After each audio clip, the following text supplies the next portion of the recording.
Hayatta kalma filmleri sinemanın küçük bir köşesini kaplar ama iyi yapıldıklarında oldukça eğlenceli olabiliyorlar. Bu konuda belki de en iyi örneklerden biri Castaway. İmkansız durumlarla yüzleşme üzerine kurulu bir film.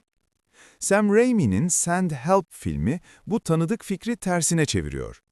Direnç göstermek yerine Send Help daha rahatsız edici bir soru soruyor. Birisi sadece ıssız bir adada hayatta kalmakla kalmazsa, orada gerçekten gelişirse ne olur? Ortaya çıkan şey, harika performanslar, korkutucu hayatta kalma senaryoları ve bazen azın gerçekten çok daha iyi olduğunu açıkça hatırlatan hoş bir deneyimdir. Sam Raimi, hayatta kalma gerilimini ön plana getiriyor. Send Help, Raimi'nin en yeni filmi, büyük bir şirketin göz ardı edilen temel unsuru olan strateji uzmanı ve planlayıcı Linda Liddell'ı takip ediyor. Yeni CEO Bradley Preston göreve geldiğinde, Linda yalnızca kötü muamele görüyor, aynı zamanda hak ettiği terfiyi de alamıyor. Birleşme görüşmesi yapmak üzere yeni patronuyla uçakta bulunurken, uçak düşüyor ve Linda ile Bradley hayatta kalmak için birbirlerine güvenmek zorunda kalıyorlar. Raimi'nin en bilinen yeteneklerinden biri, fiziksel oyunculuğu kullanarak karakterlerinin içsel çatışmalarını göstermesidir. Kötü şanslı Ash Williams bunu en iyi temsil eden örnekken, Send Help bu geleneği sürdürüyor. Linda hayatta kalma durumuna hazırlanmış olsa da, izleyiciler onun gözlerindeki korkuyu, bulunduğu durumun sevinci kadar net görüyor. Domuz avlama konusundaki zorlukları ve buna başarıyla ulaşması, ateş ve barınak yapma yeteneği, hayatta kalmanın en olumlu yönlerini gösteriyor. Aksine Bradley, medeniyetin dışına çıkmaya tamamen hazır olmayan pek çok kişiyi temsil ediyor. Raimi bu farkı yumuşatmadan kan, ter ve yorgunlukla vurguluyor ve kendi tarzına özgü ince detayları da katıyor. Aslında Raimi'nin belirgin unsurları filmi daha etkileyici kılıyor. Karakterlerin yaşadığı yaralar normalde olduğundan 2 kat daha acılı görünüyor ve karakterler gerçeklikten kopmaya başladıkça izleyici de aynı durumu yaşıyor. Sonuç olarak film hayatta kalmanın ne kadar zor olduğunu ve insanların bu durumda ne kadar gerçekçi bir şekilde tepki verebileceğini gösteriyor. Send Help'ı gerçekten farklı kılan sonuçlara olan bağlılığıdır. Her seçim, bir böcek yemek, yağmur suyu toplamak, bir risk almak anlık gelişiyor. Film oldukça bilgilendirici ve izleyicileri bir ders niteliği taşımadan hayatta kalma becerileri üzerine eleştirel düşünmeye teşvik ediyor. Gerilim dolu, eğitici ve rahatsız edici bir şekilde içine çekici.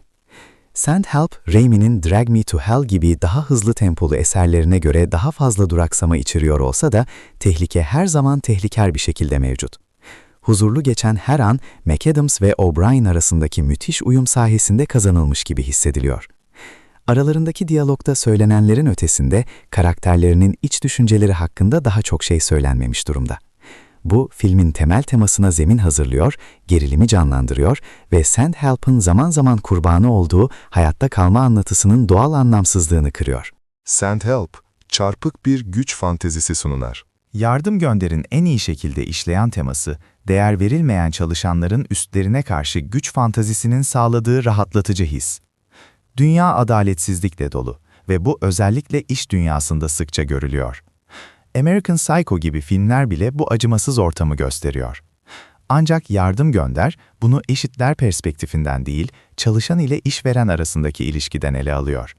Birisini sevmenin veya sevmemenin bazen bir kariyeri nasıl etkileyebileceğini gösteriyor.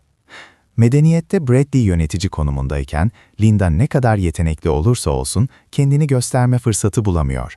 Fakat doğada rollerin değişimi filmden izleyiciye mükemmel bir şekilde ulaşabiliyor. Raimi, izleyicilerin Linda ile empati kurmasını ve onu desteklemesini sağlıyor. Bu sayede Linda, ideal son kız karakterinin tüm unsurlarını taşıyan gerçek bir başkahraman haline geliyor. Aynı zamanda McAdams, karanlık bir tarafı yansıtarak izleyiciye modern bir Annie Wilkes hissi veriyor. Bu da onun yeteneklerini tam anlamıyla ortaya koymasına yardımcı oluyor. Bu çift yönlülük filme önemli bir keskinlik katıyor. Diğer yandan O'Brien, Teen Wolf'daki iyi kalpli Stiles Stilinski rolüyle tanınsa da Yardım Gönder'de oldukça dayanılmayacak bir karakter sergiliyor. Başlangıçta O'Brien, Bradley'i yöneticilik rolüne layık olmayan ve hiçbir şeyi umursamayan biri olarak tasvir ediyor. Bu da izleyicinin ona destek olmasını imkansız hale getiriyor. Yine de film, izleyiciyi adaya vardıklarında onun tarafını görmeye ve yeni bir görüş oluşturmaya zorluyor. Finale geldiklerinde kiminle dayanışma içinde olunması gerektiğini bilmek zor. Bir tarafın tamamen iyi ya da kötü olup olmadığını anlamak güç. Hayatta kalma insanların her yönünü ortaya çıkarır. Fakat Yardım Gönder, ana çiftinin en iyi taraflarını ön plana çıkarıyor. Krediler geçerken izleyicinin her iki karakteri de sevmemesi mümkün olsa da, rollerin mükemmel bir şekilde canlandırıldığını inkar etmek zor ve durumun tüm gerilimini gerçek ve korkutucu bir şekilde hissettiriyor. Raimi'nin güç incelemesi titiz ve cesur. Film iş yerindeki hayal kırıklığını meşrulaştırırken izleyicileri benzer bir kontrol altındaki sınırlarını sorgulamaya itiyor. Sonuç olarak etkileyici kadrosuyla daha da güçlenen heyecan verici ve rahatsız edici bir yorum ortaya çıkıyor. Sandhelp, basit hikayelerin en iyisi olduğunu gösteriyor. Nosferatu ve Avatar Fire and Ash gibi filmler, karmaşık anlatımların iyi çalışabileceğini, özellikle sonuç tam olarak yerine oturduğunda gösterebilir. Ancak her yoğun film için Sandhelp gibi yapımlar, izleyicilere basit ama etkili bir hikayenin önemini hatırlatır. 2 saatin altında bir süreyle Sandhelp hiçbir dakikasını boşa harcamaz. Tekrar eden bazı anlar bulunsa da, özellikle hayatta kalma unsurları açısından izleyicileri sürekli olarak heyecanlandırmayı başarıyor. Hikayenin kahramanı ve kötü adamının kim olduğunu söylemek zor, fakat kesin olan bir şey var. Bu hikaye 2 kişinin kötü bir durumu aşmaya çalışmasıyla ilgili.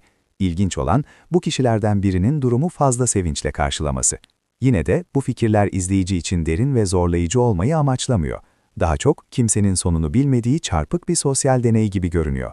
2 düşmanın bir adada mahsur kaldığı ve beklenmedik bir güçle karşılaştığı basit hayatta kalma gerilimi fikri, bir kitabı kapağına bakarak yargılamamanın harika bir keşfidir.